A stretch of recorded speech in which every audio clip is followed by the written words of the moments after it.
नकलची सास। साक्षी की सास को पैसे का काफी घमंड था।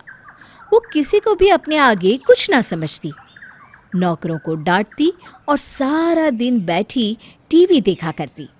साक्षी के भाई की शादी आने वाली थी, जिसके लिए वो शॉपिंग करने बाजार जाती है। वो बाजार जाने के लिए घर से निकलती है तो सामने उसकी सास बैठी होती है। अरे, इतना बन ठन कर सवारी कहाँ जा रही है? कभी अपनी सास को भी पूछ लिया करो। जब देखा झोला उठाकर निकल पड़ती हो। टोक दिया ना। माँ जी, आपकी यही आदत मुझे सबसे ज्यादा खराब लगती है। बम्बई तो जाऊंगी नहीं, बाजार जा रही हूँ। पता है ना, मेरे भाई की शादी है। अरे बहू, तुम तो बुरा मान गई। जाओ जाओ, मैं तो बस बोल रही थी कि कभी मुझसे भी पूछ लिया करो साथ चलने के लिए। वैसे क्या लेने जा रही हो? साड़ी लेने जा रही हूँ। और क्या पूछ लूँ? सारा दिन बैठे बैठे घुटने खराब कर लिए हैं आपने। चला तो जाता है नहीं। 1 घंटे का काम 3 घंटे में होता है आपके साथ तो। सास को गुस्सा तो आता है, लेकिन फिर भी प्यार से वो साक्षी को कहती है, साड़ी लेने? सुनो, एक साड़ी मेरे लिए भी ले आना। आखिर मुझे भी तो जाना पड़ेगा ना तेरे भाई की शादी में। सास जो ठहरी। साक्षी मुंह बनाती हुई, देख लूंगी, कुछ पसंद आया तो ले आऊंगी। शाम को साक्षी घर वापस आती है। ये लीजिए आपकी साड़ी, बहुत ही मुश्किल से मिली है आपकी उम्र के हिसाब से। सास साड़ी देखती है और साक्षी को भी उसकी साड़ी दिखाने को बोलती है, लेकिन जब वो ये देखती है कि साक्षी की साड़ी लाल चटक रंग की है और उसकी सिंपल, तो वो भड़क जाती है। खुद के लिए तो बड़ी सुंदर साड़ी लाई और मेरे लिए ये? तू तो रहने ही दे साक्षी, मैं अपनी शॉपिंग खुद कर लूंगी। साक्षी की सास तुरंत बाजार जाती है और लाल रंग की चटक साड़ी ले आती है।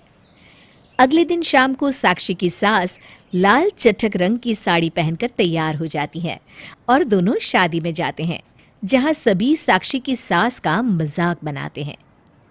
अरे वाह, सफेद बाल में लाल साड़ी बहुत जच रही है। साक्षी को ये सब सुनकर बेइज्जती महसूस होती है, लेकिन वो कुछ नहीं बोलती और सास के साथ घर आ जाती है। अगले दिन साक्षी का टेलर घर में उसके लिए घेर वाला पार्टी गाउन लेकर आता है, जिसमें ढेर सारे चमकीले सितारे लगे होते हैं और वो ऑफ शोल्डर होता है। साक्षी वो पहनकर किसी पार्टी के लिए निकल रही होती है, जिसे उसकी सास देख लेती हैं और अगले दिन वैसी ही ड्रेस वो भी ले आती हैं। साक्षी की सास वो ड्रेस पहन तो लेती है, लेकिन उसे पहनकर वो खड़ी ही नहीं हो पाती है और कमरे से ही साक्षी को आवाज देती है, साक्षी! अरे ओ साक्षी, कहाँ मर गई?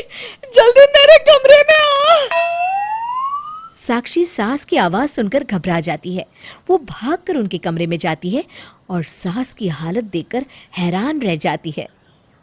फिर जोर जोर से हंसती है।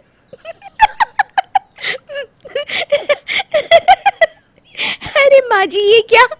अरे बस करिए, अपनी उम्र तो देखिए, ऐसे कपड़े शोभा नहीं देते आप पर। चुप रह तू, बस तू मुझे खड़ा कर दे, मैं जरा मॉल तक घूमने जा रही हूँ। साक्षी सास की इस आदत से परेशान हो जाती है। वो सोचती है किसी भी तरह वो माँ जी की इस आदत को ठीक करके ही रहेगी, लेकिन कैसे? तभी साक्षी की सहेली उससे मिलने आ जाती है। वो उससे सारी बात बताती है।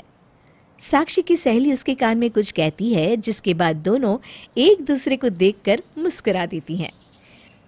शाम को सास वापस आती हैं तो देखती हैं कि साक्षी एक लंबी सी हिल्स वाली सैंडल पहनकर घूम रही है। साक्षी कभी तेज चलती तो कभी धीरे, कभी उठती तो कभी बैठती। साक्षी की सास अगले दिन वैसी ही सैंडल ले आती हैं और पहन लेती हैं। वो सैंडल पहनकर जैसे ही 2 कदम चलती हैं कि धड़ाम से गिर पड़ती हैं और चिल्लाने लगती हैं। हाय रे, मर गई। बहुत दर्द हो रहा है, कोई तो आओ, मुझे बचाओ। साक्षी जमीन पर पड़ी सास को उठाती है और बिस्तर पर बिठा देती है।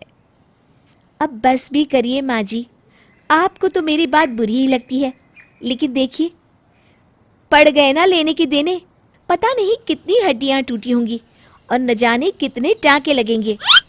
अरे नहीं नहीं, ऐसा ना बोल बहू, बहुत दर्द हो रहा है। तू तो बस डॉक्टर को बुला दे, मैं अब कभी तेरी नकल नहीं करूंगी। उम्र के हिसाब से पहनावे की शोभा है, ये बात मैं समझ गई हूँ।